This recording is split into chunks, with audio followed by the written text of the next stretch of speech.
नमस्कार साथियों, आप सबका पुनः स्वागत है श्रद्धा एस्ट्रो ज्योतिष में। तो कुंडली विवेचना में हम आज डिस्कस करने वाले हैं सेवानिवृत्त रिटायरमेंट लाइफ। यदि कोई व्यक्ति 60 के ऊपर हो जाता है तो उसके मन में ये प्रश्न आ सकता है कि मैं किस प्रकार का मेरा जीवन शैली हो जिससे मुझे संतुष्टि मिले। तो ये जो चार्ट हमने लिया है ये एक माने जीवन में उन्होंने अच्छा कार्य किया और उनका संतान दृष्टि से कहें तो उनको एक कन्या है, वो भी वेल सेटल्ड है। और अब इनके मन में बड़ी बेचैनी है कि अब मुझे क्या करना चाहिए, किस प्रकार का जीवन मैं आगे फिर से कुछ ऐसा कोई एमएनसी कंपनी ज्वाइन करूं, कोई कार्य करूं, या मैं किस दिशा में जाऊं जिससे मेरा मन शांत हो।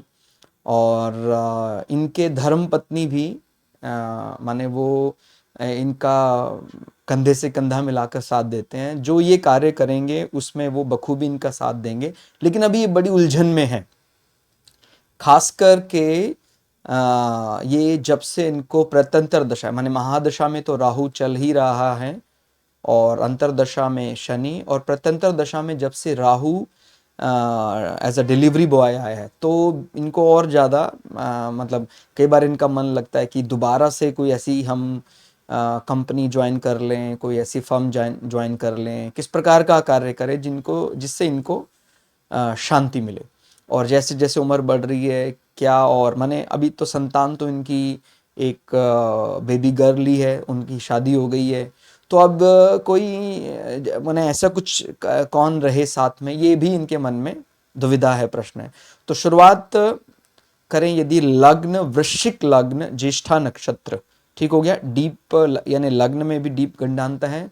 और राशि देखेंगे तो राशि भी आश्लेषा नक्षत्र, ये भी गंडमूल नक्षत्र गंडांत है।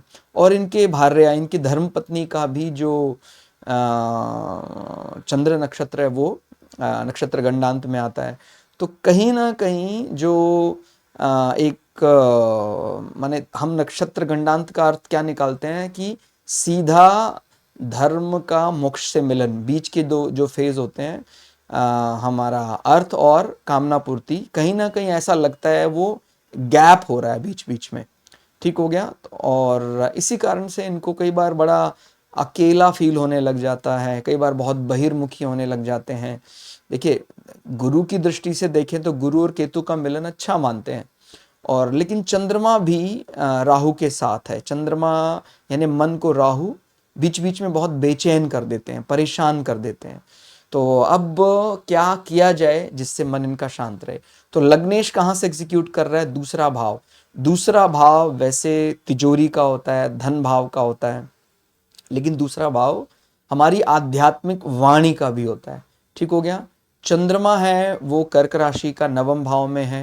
नवम भाव जजेस, न्यायाधीश और लंबी यात्रा भाव, धर्म भाव बताता है। साथ में बहुत ही क्लोज यानी सेम डिग्री में 25 डिग्री का चंद्रमा है, 25 डिग्री का ही राहु है, केवल मिनट का फर्क है। यानी राहु 25 डिग्री 24 मिनट का है, चंद्रमा 25 डिग्री 53 मिनट का है। तो एक ही नक्षत्र में दोनों बैठे हैं, तो इसीलिए वो बार बार इनको परेशान व्यवधान करता रहता है।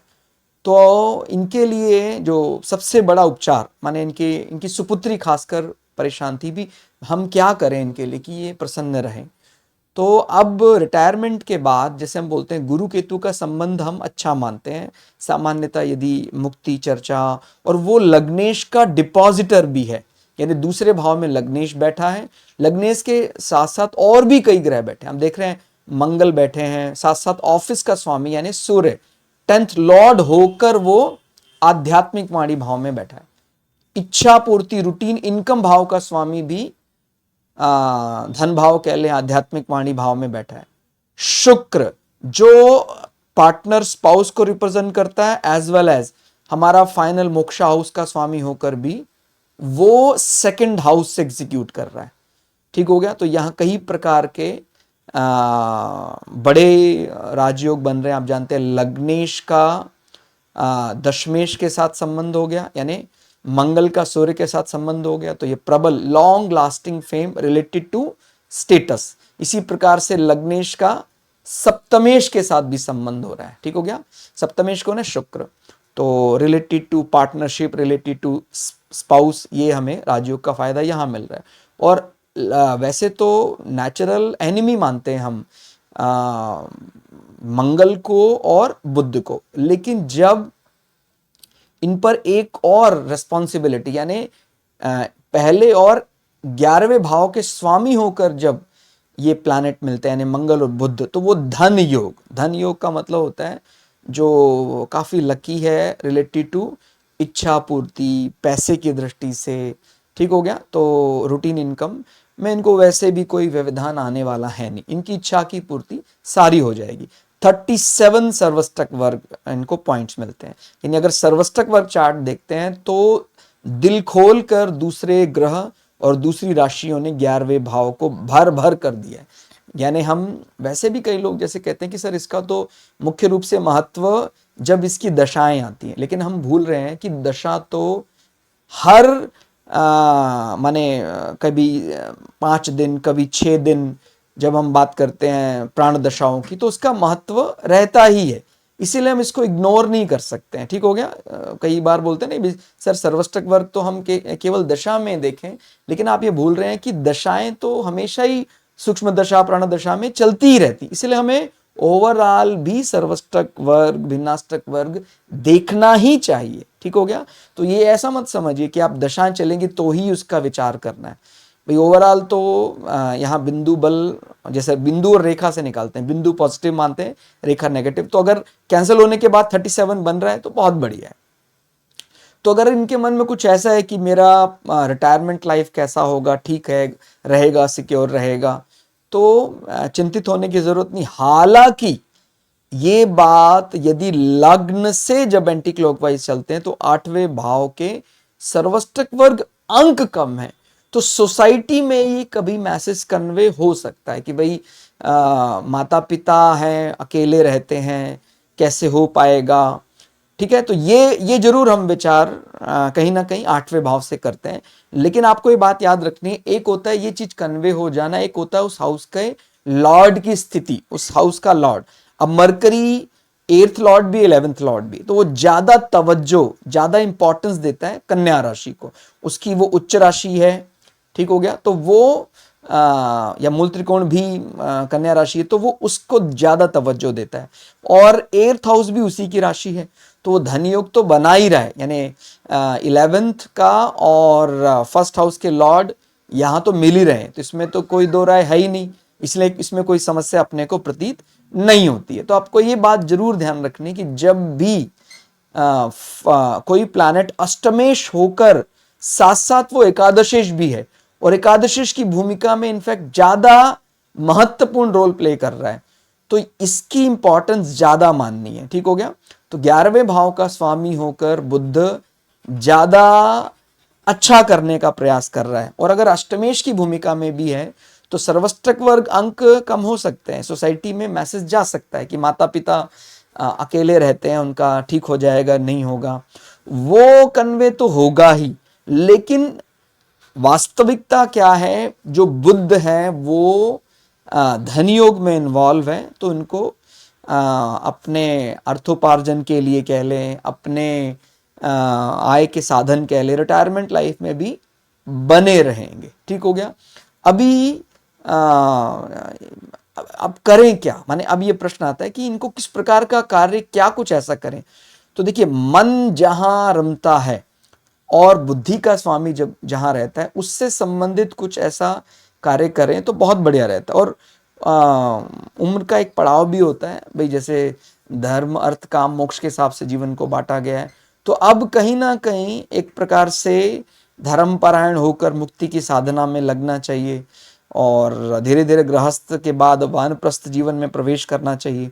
तो उस दृष्टि से भी 9वां भाव जो है वो हम धर्म भाव मानते हैं।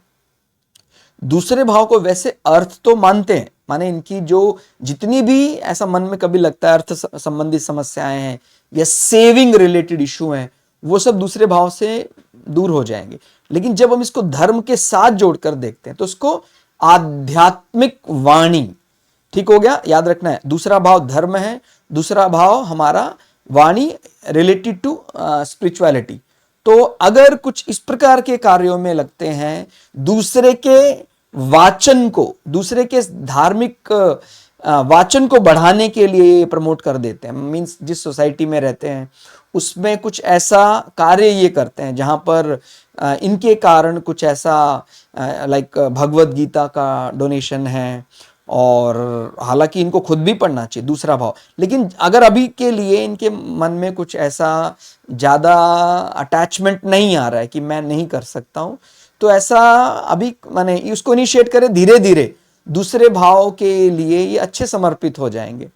और अभी तो खैर राहु की महादशा चल रही है, राहु की महादशा एंड होते होते फिर आ जाएगी बृहस्पति की महादशा, यानी राहु का लगभग ये मेन जो महादशा है वो निकल चुकी है। और आप समझ रहे हैं राहु तो फिर भी चंद्रमा को शैडो दे रहा है, और वो बार बार इस प्रकार का मन में माने मन है चंद्रमा, मन को वो ग्रसित कर लेता है, मन फिर काम नहीं करता है।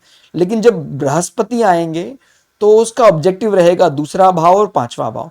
और अगर किसी को लग रहा है कि बृहस्पति तो सर डेबिलिटेटेड है, नीच का है, वो फल कैसे देगा, देखिए फल तो देता ही देता है वो। शनि 7 में स्वराशि का है, उसका नीच भंग भी हो गया है, ठीक हो गया। और केतु के कारण बृहस्पति उस ज्ञान को कहीं ना कहीं डिटैचमेंट, वैराग्य के लिए इस्तेमाल करेगा। और तो इसलिए इनको ये ध्यान रखना, एग्जीक्यूशन सारे प्लैनेट का, इंपॉर्टेंट जो भी प्लैनेट है वो सब एग्जीक्यूट कर रहे हैं दूसरे भाव से।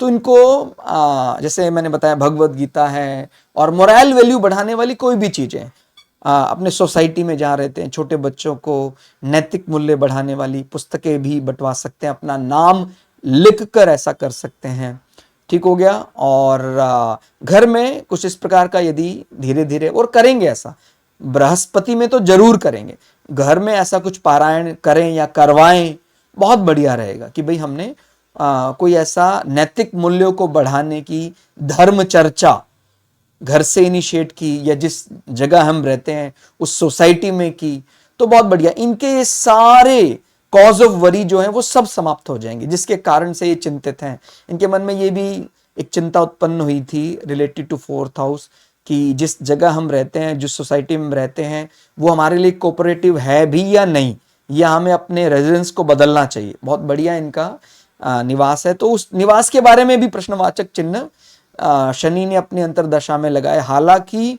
शनि स्वराशि का है, फिर भी अपने से 12 होकर बैठा हुआ है, तो कई दफा ऐसा मन में विचार डाल देता है कि नहीं, जहां मैं रह रहा हूं इससे क्यों ना दूर कहीं रह जाऊं, लेकिन अपने घर में है, हमें ये बात याद रखनी है। और उस बल से ज्यादा माने शनि के इस काम से ज्यादा इनको तवज्जो देनी चाहिए, क्योंकि शनि तो अंतरदशा में आए, जल्दी ही चले जाएंगे अंतरदशा में।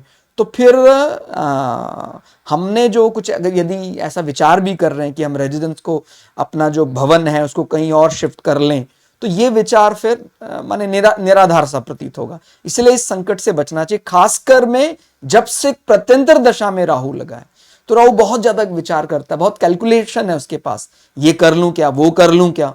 तो इस प्रकार के किसी भी इशू में अपनी एनर्जी को अभी नहीं लगाना है, और आध्यात्मिक संवाद को बढ़ाने जैसा काम यदि ये कर लेते हैं तो बहुत बढ़िया रहेगा। राहु के समाप्त होते ही फिर आप जानते हैं विंशोत्तरी दशा जो सबसे प्रचलित दशाओं में मानी जाती है, उसमें बृहस्पति को अगले 16 साल तक आध्यात्मिक वाणी, फैमिली प्रेस्टीज, फैन फॉलोइंग, संतान पक्ष की दृष्टि से अच्छा माना जाएगा। और गुरु जब भी डेबिलिटेटेड यानी नीच का होकर नीच भंग में आता है तो ज्ञान बराबर हासिल करता है अपने ज्ञान का, लेकिन अहंकार नहीं करता है कि भाई ये मैंने बहुत ज्ञान हासिल कर लिया है, बहुत अच्छा। और तीसरा भाव क्या होता है?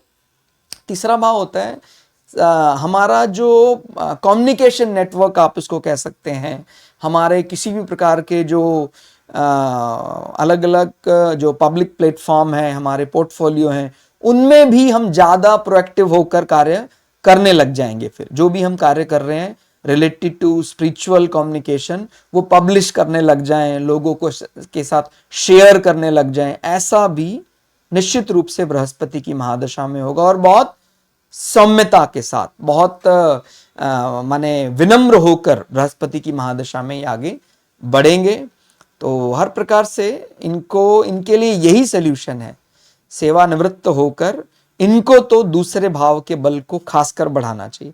सबके चार्ट में अलग अलग प्रकार का होता है, भी कोई सेवानिवृत्त होने के बाद भी उसके चार्ट का, उसके कुंडली का यही डिमांड होता है कि नहीं, वो और भी देश के प्रति और समय लगाए, और यदि कोई उसको ऐसा कार्य मिल रहा है तो करे। लेकिन इनके लिए बहुत बढ़िया रहेगा यदि वो दूसरे भाव का बल बढ़ा लेते हैं। देखिए, अब 9 नंबर को एक बार में यदि हम बोलते हैं, 9 नंबर का मतलब होता है 9 नंबर यानी राजा के दरबार में काम करने वाला राजपुरोहित, यानी वो एक ब्राह्मण है और अपनी वाणी को लेकर वो एक क्षत्रियों की तरह बर्ताव करता है। ठीक हो गया कि भाई इनको अच्छा है या बुरा है वो घबराता नहीं है।